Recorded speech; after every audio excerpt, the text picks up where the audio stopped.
Hello, how's it going? My name is Jagovin Mishra, and today I will be recording the video for the videos I've watched. So I've only been able to look at two of them in the Zoom recording, not three. So I will do my best to answer the questions from the two videos I saw. Okay, so the first video, which is about the two women who got into a dispute. Um, what I learned from that video and how emotions play in, it teaches us that first of all, war is not the answer, and second of all, when someone's ego or someone's emotion are hurt, they are in a stage of anger where they do not know what they're doing and how that's gonna affect them. Therefore, they make assumptions and they make choices which, without knowing that it's gonna hurt them in the future, they do it. So basically, what the video teaches me is that doesn't matter what situation you're in, you should never let your emotions become dominant, because when your emotions are dominant, you're not able to use your logic as well as you think you should. Just like we saw in the video, the women started from almost no scratch and almost no damage to both of them damaging their vehicles fully. And now both of them are going to pay the price for the 5-minute anger that had led upon them. Therefore, you should never, ever let emotions take control over you. And you should always look at the situation in a logical way. And if someone has done some wrong to you, there's always a better way to handle the situation than to either get revenge or damage yourself. For the orange video teaches us that there are more ways to settle things, and that is with the help of common interests. So it teaches us that whatever and wherever and whenever you're in a negotiation, you should always try to understand the perspective of the other party. Because once you understand the interest of the other party, you can make a better decision. For example, if the lady had understood that the man had wanted only the juice, only the fruit inside the orange, then they would have been able to settle it with both of them getting double the amount of what they want, what they officially got. And even in the example of the manager negotiating the salary, or whatever the case may be in life, wherever you go, and whatever situation you're dealt with, the best situation and the best motto is to understand what the other person is looking for, because you might be looking for something completely different than what they are. And when you can understand the common interest between both of them, both of you, by them I mean you and the other party, or the third party, or however many parties there are, you're able to benefit yourself way more. You're able to talk to them. You're able to ask them for help. You're able to communicate with them. And what this does is it creates benefit for all people at all times. Maybe it doesn't create benefit all the time, but at least you are not regretting any decision you make. Because maybe if you hadn't talked to the other party about their common interest, then maybe you might have gotten screwed over, or you might have gotten hurt financially or physically. So it's always So the orange video taught me that always, always try to understand the perspective of the other person you're negotiating with, and then make a decision. Thank you so much. Hello, good evening. My name is Jagovind Mishra, and today we are going to do a negotiation between the Ontario Place and the Pine Needles. So the Ontario Place wants at least $30 in profit. They want no permanent changes to the dressing room, and they want the stars to have dinners with 5 winners before each show. And the owner agrees to spend some money on decorating the rooms. While on the other hand, the Pine Needles want changes to the dressing room. They want the walls to be painted and trees around. They want a chef who can make pizzas and chocolate chip cookies on demand. They do not want to meet any fans until the final show. And they want outdoor private area with no contact of fans, with at least $30 to $40 in profit for each ticket. So how would you resolve the conflict between what the Pine Needles want for your dressing rooms and the Ontario Place's refusal to make any change?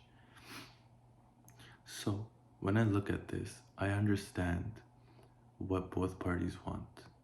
One party, which is the Pine Needles, they want changes to the locker room to prepare themselves for the show. They want a place where they can breathe, something which familiarizes them with what they are, the Pine Needles. They want trees, and they want walls to be painted with a lot of pine trees. While on the other hand, the owner of Ontario Place does not feel like making any permanent changes. So even though he does agree to making small changes because he understands spending some money in business is necessary. So between this negotiation, I understand that there's a nice way to create exactly what they want by wrapping the walls with pine trees. Wrapping the walls with a wallpaper of pine trees is not permanent. You can take it off, and it does not create any permanent changes to the changing room. So first, we have the walls who are wrapped in ceramic paper with pine trees, and then we are going to add many trees into the change room. Trees do not cost a lot. You can also rent them. So there it is. When we do this, the Pine Needles get exactly what they want, and the Ontario Place also gets what they want, which is no permanent changes, because the ceramic walls can just be taken off. Next question. If you were negotiating for the Pine Needles, explain how you would initiate the negotiation on the ticket price. What number would you start at? What number would you expect them to start at? How would you get Ontario Place to go higher? So, if I was negotiating for the Pine Needles, first of all, I would initiate the price with $35. The reason why is because I know in a negotiation, prices are always going down for the other party. That is what exactly a negotiation is. If I want $30 at least, I would like to say 35. So even in any scenario, if the price doesn't go up or doesn't stay and it goes down, Pine Needles can at least get what they wanted, which is $30. And what number would you expect them to start at? I would expect them to start between 20 to 25 to 30, because the Ontario Place owner knows that the tickets cannot be sold for more than 75. So if he wants $30, then at least he's okay with starting the Pine Needles with 25. And how would you get Ontario Place to go higher? With the changes I have, with the changes in the locker room not being properly made exactly what they wanted, we are able to use that use that point that we didn't get, the locker room changes we didn't get, and we can use that to create some to show that the other party has not fulfilled our wishes, therefore they should at least increase our prices.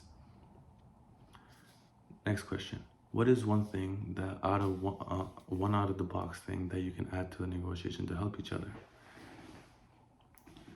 We can create a nice fine dining with a couple of chefs, not just one, and a nice menu for the Pine Needles, and tell them that yes, it is true that you have to speak, you have to meet fans before dinner, but that's only for 40 minutes.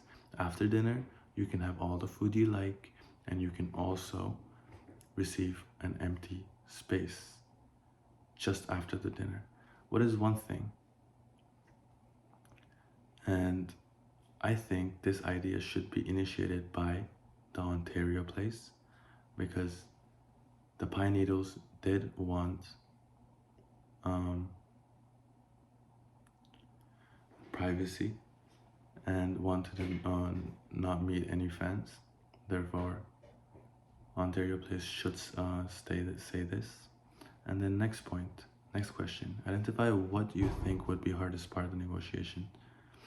I believe the hardest part would be doing the contest where the 5 winners have to meet with the Pine Needles before each concert.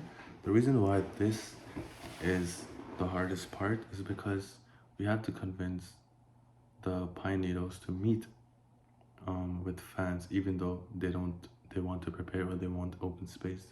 But we can finish this negotiation. We can actually get this deal done by allowing them to know that they will only have to meet with 5 people before their concert, just for 40 minutes, and after that they can have their open space, and they can not only have one chef with pizza and chocolate chip cookies, but many who can give them fine dessert.